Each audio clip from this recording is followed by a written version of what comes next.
Well, it wasn't the fastest, but it was one of the hottest NASCAR races ever in terms of temperature and competition. The thermometer read 110 degrees, the track temperature even higher, when the 40 starters began the 188-lap race on the world's fastest speedway. A mandatory yellow flag and pit stop were ordered to check tire wear on lap 17. Inside Bobby Allison's car, Richard Petty blows an engine, begins to slide down the banking, barely missing Buddy Baker.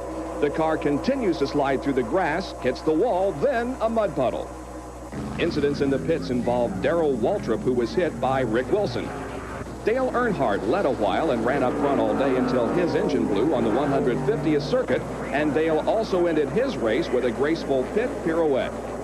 Bill Elliott was also a leader but had tire problems, then retired with engine difficulties.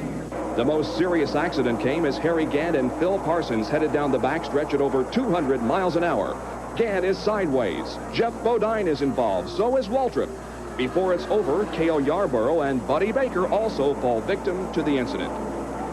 This restart late exemplifies the great racing all day, 4 abreast sometimes.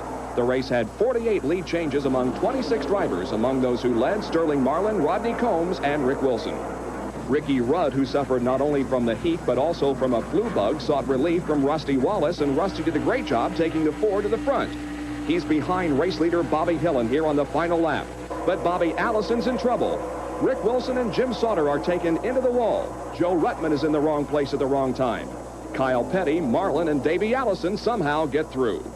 A replay from inside the Allison car shows just how much abuse and physical punishment a driver endures in such a crash. Bobby, however, escaped without injury. The race back to the yellow and checkered is won by Bobby Hillin Jr., his first Winston Cup victory. Tim Richmond second and Wallace for Rudd third. The next Winston Cup event will be live here on ESPN on the road course at Watkins Glen.